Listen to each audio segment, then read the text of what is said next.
All right, happy Tuesday, everybody. Welcome to Survive to Thrive.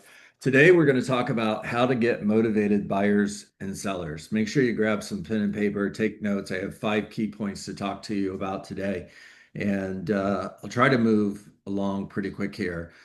Before we get into my notes, I want to go to page 49 of Shift. If you don't have a copy of this book, why not? Get a copy of the book. Go straight to page 49, by the way. Skip the beginning. Just go to page 49. All right. Fewer leads, fewer showings, increased days on market. The minute these signs show up, take notice. I've told you guys before, words matter. They really matter. So the minute these signs show up, take notice. It doesn't say like a couple days after these signs show up, you should probably take notice. No, this is said, this is urgency. All right, don't ignore them and don't wait to act. These are the early warning signals as what is most likely coming next. More inventory and fewer pendings. For most of you, this isn't coming next. You've been in this. But for some of you, that this is 100% true. You're starting to see these early warning signs. This is the sequence of a shift. Demand slows down and supply builds up.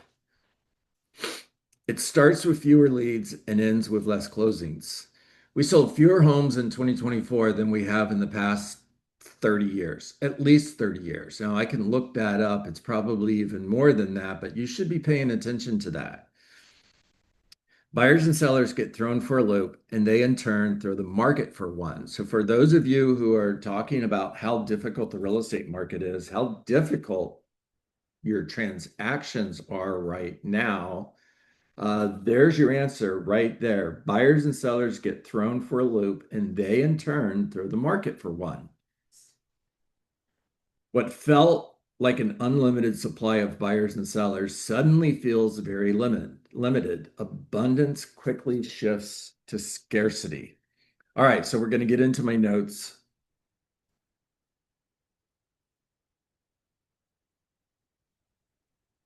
All right, how to get motivated buyers and sellers. Pivot, shift, adapt. So, number one on my list is sales are all about pain and pleasure. We are either moving away from pain or we are going towards pleasure. If the pain of the status quo does not outweigh the pain of change, people will stay put. If the pain of status quo does not outweigh the pain of status quo, people will stay put. So let me go deeper into this. We are more motivated by avoiding pain than we are by going towards pleasure. It's called loss aversion, avergence. I can't talk. All right. Now, when you have two painful situations, which is often the choice, the greater pain is always going to win. Now, let me read this to you again. If the pain of the status quo does not outweigh the pain of change, people will stay put. For those of you who are business builders, for those of you who recruit real estate agents like I do, this applies to that conversation as well. If the pain of the status quo does not outweigh the pain of change, people will stay put. Number two, identify the people that have the most pain with their current situation. How to get buyers and sellers. Let me go back to the topic of the day, and I want you to really listen to what I'm saying based on that. Identify the people that have the most pain with their current situation. Identify the people who need to buy and sell versus those who want to buy and sell. You should not take every opportunity that's coming your way. You should be looking for the motivated. Whenever I meet with a potential seller, one of three things typically happens. Either number one, they understand and appreciate the benefits that I have to offer, which is awesome, or they don't, and they hire me, which is awesome, or they don't hire me, which isn't so awesome. And the third thing that may happen is I may choose to turn down the opportunity. The reason I would choose to turn down the opportunity is if a seller has a goal or an expectation that cannot be met or exceeded, I would rather turn the opportunity down today than let you down 6 months from now. All right, now listen to this again. Identify the people who need to buy and sell. Those are the ones who you're going to say yes to versus those who want to buy and sell. Those are the people you're going to say no to. Come from a place where you don't need the listing. And I know that's hard to do, especially when you do need the listing, okay? Or when you do need the buyer. It's hard to come from a place where you don't mentally, you don't need the listing. Mentally, you don't need the buyer. Here's the good news, Bob. The good news is I don't need to take your listing. Now, I really want to work with you, and that's why I'm here. But you see, if I needed to list your home, I would tell you anything you wanted to hear just to put a sign in your front yard. And that's a win-lose. And by the way, you're the one who's losing, not me, because that sign is going to generate calls. Those calls are going to turn into buyers who I'm going to sell a home to, just not yours. Start saying no. Start saying no to everybody who doesn't need to buy and sell. Start saying no to those people who just want to buy and sell. All right, number three, play strategic offense. Most real estate agents are winging it. We talk about in E to P that the concept of you're hitting this ceiling and you can't break through this ceiling, and you're hitting this ceiling because you're operating in E, which means you're operating entrepreneurially, or you're doing what's natural or what comes easy, or you're winging it, which is exactly what most real estate agents are doing. Run your business like a business. Track everything. Know your numbers. Identify the people who have the highest probability of needing your services. Identify the people who have the highest probability of needing your services. Tracking everything means that you are paying attention to how many calls are you making? How many people are you speaking to? How many appointments are you booking? What's your conversion ratio from a contact to a closed sale? What's your conversion ratio from an appointment to a listing agreement or a buyer broker agreement? You're tracking everything. You're running your real estate business like a business, which means you're tracking everything. All right, let's talk about playing offense. Playing offense means we are going after them. Defense is waiting for people to come to you.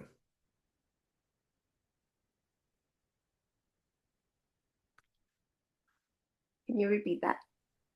Playing offense means we are going after them. It means you're going after buyers and sellers. Defense means you're waiting for business to come to you. This is why it's so important to build a prospecting-based real estate business.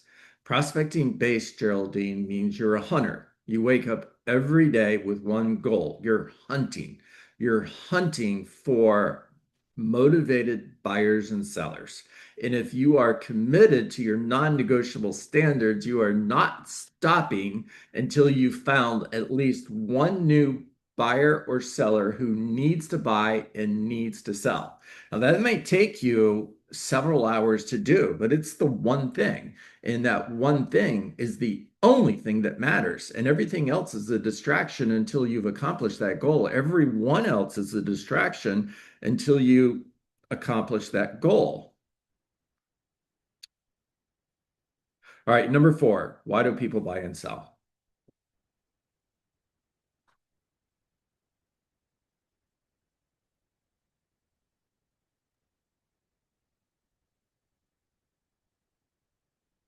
This is not a test, people. That's a question, right? Was that a question? Turning the page on my notes. Oh, okay. All right, so life changes. Okay. People have babies, they need a bigger house, Divorce, divorce, that's right. Uh, aging out, that's right. other big house, That's right. That's right. someone passing away. Relocation. Okay, so that's right. Financial hardships. Financial hardships, that's an interesting one because when I hear financial hardships, I immediately think back to 2007, 8, 9, 10, when about 70% of the homes that we were selling were distress sales.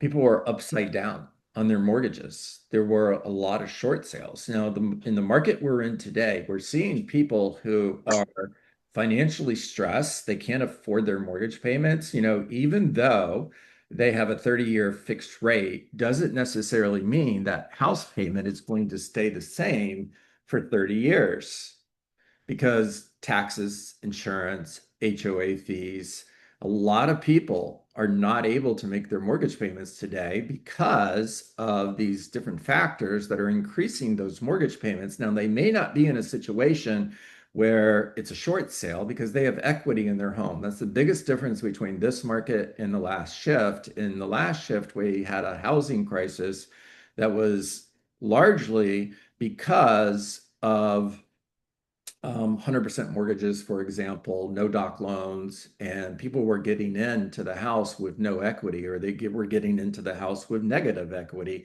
In today's market, the difference is people do have equity in their home, but they have a hard time making those payments.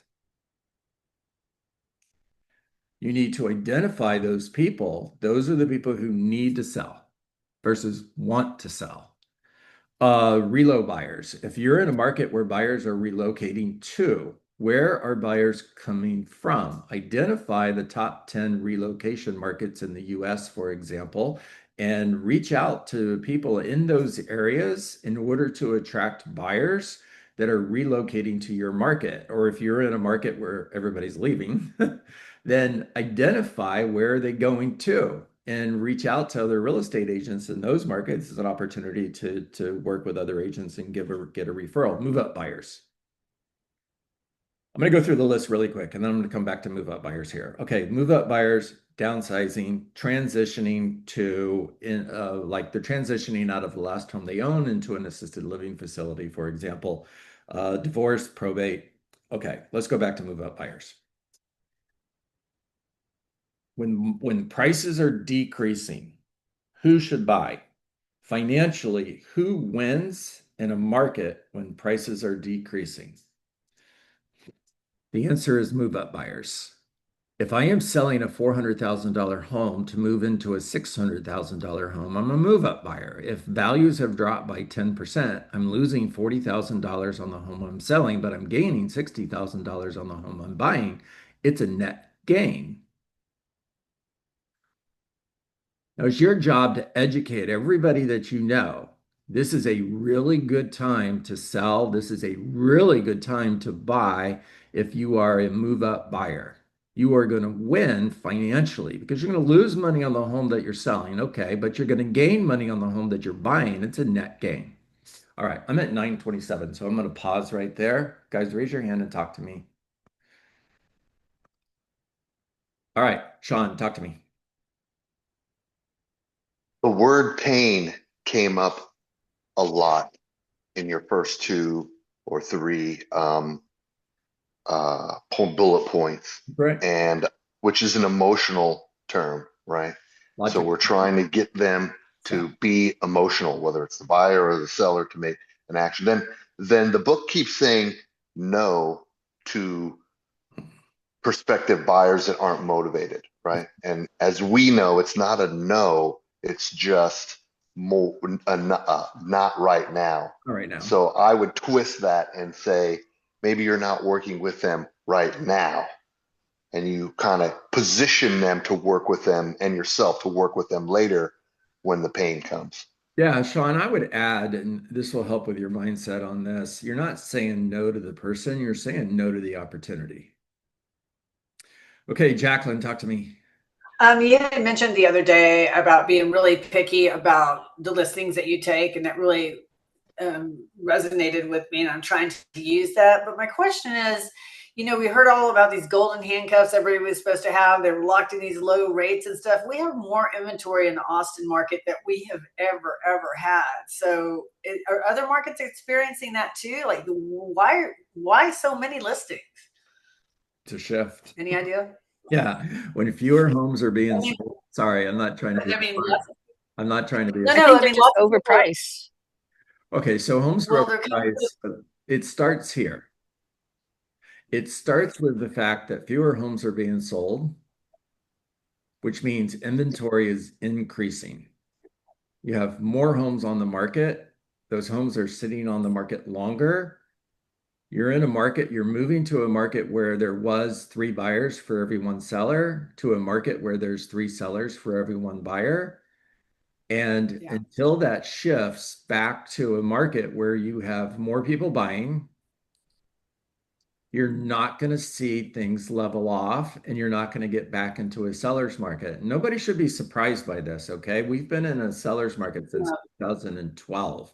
It's the longest period of time that I know of in the real estate industry where we've been in a good market, which means for those of you who got your license post 2012, a seller's market is all you know. We're speaking a new language to you. Yeah, you just reminded me that until the prices get to a place where people feel like moving back to Austin because we were of value, they'll stay on the market a while, just like 2008 to 2014, 13. That's right. Everything changes, it'll always come back. It always does. All right, Brian, talk to me. I was watching an Instagram reel that popped up yesterday, and it was talking about the 5 points of sales, and the last one was nothing else matters unless you create a sense of urgency. That's right. And in real estate, we may have urgency, but our clients can't. We can't create urgency and make people pick up and move, right? And it just goes back to the conversation that Jacqueline was just having about how many listings are sitting on the market and how painful it can be, and being really, really picky with our time, because it makes no sense to be in sales and be in real estate, try to put food on the table and have listings that sit. And we make the first mistake when we sign that listing agreement that we know is overpriced. And that's like the worst habit of any real estate agent, because they're the ones with more urgency than their client. That's right. And it just, it's really, really good topic that you tied in with what kind of hit home yesterday on the video I was watching. Yeah, you can never be more motivated than your clients are. By the way, Nick Demers, I love it when he shares in the group here. He's got 9 active listings in his market. Nick, I'm not sure where you're at. I think it's the Northeast, but whatever market you're in, guys, if you want to relocate, go be a real estate agent in Nick's market. All right, so joking, right? But I want all of you who are hearing that and going, wow, that's amazing. Wow, that's great. Wow, I wish I was in that market. Think back to 2021, because we were having these same calls every single morning, except the conversation then was, there's no listings. Oh my gosh, this is terrible. I've got these buyers who want to buy, but there's nothing for sale. There's a challenge in every market.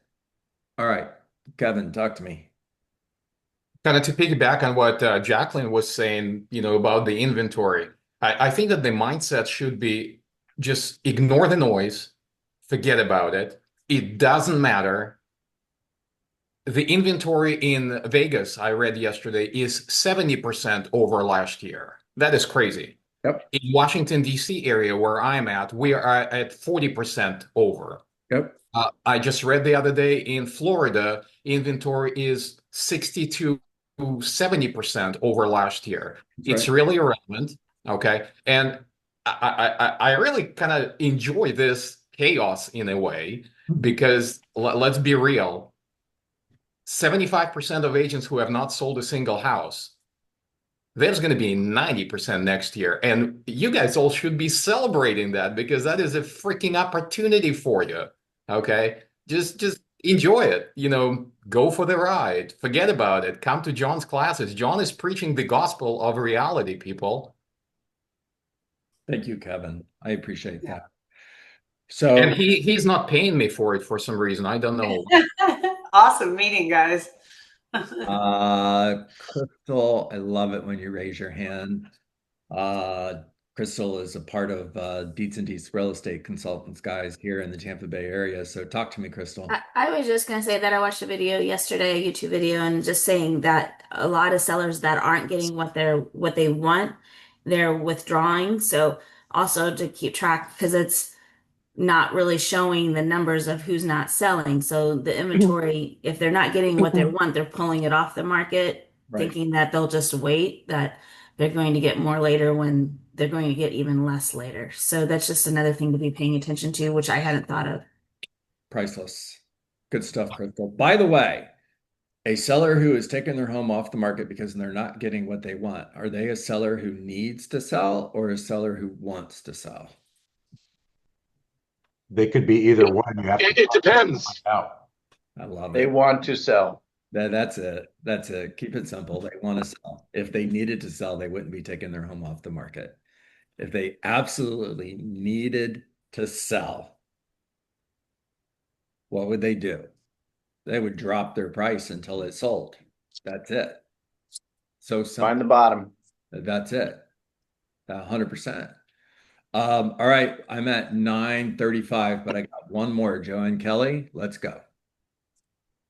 It was, I know we're over, so I won't get into it. I was just focusing on these people that are taking it off. And, you know, we have one, Tyann and I have one for sale by owner that we've been in touch with. And she's like, I just can't pull the trigger to list it with you guys. I know it's the right thing to do. And so it just brought me back of like going to her pain. She's just so attached. I'm like, what are you going to do next year when you have to hire an agent to get it sold and it's worth less than it is today? So that just really, you know, it's sticky. All right, so coaching moment, super quick here. And I'm going to drop this and you guys are going to want to talk about it.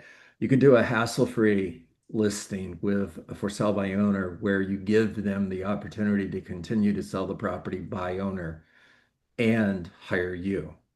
Whoever sells it first wins.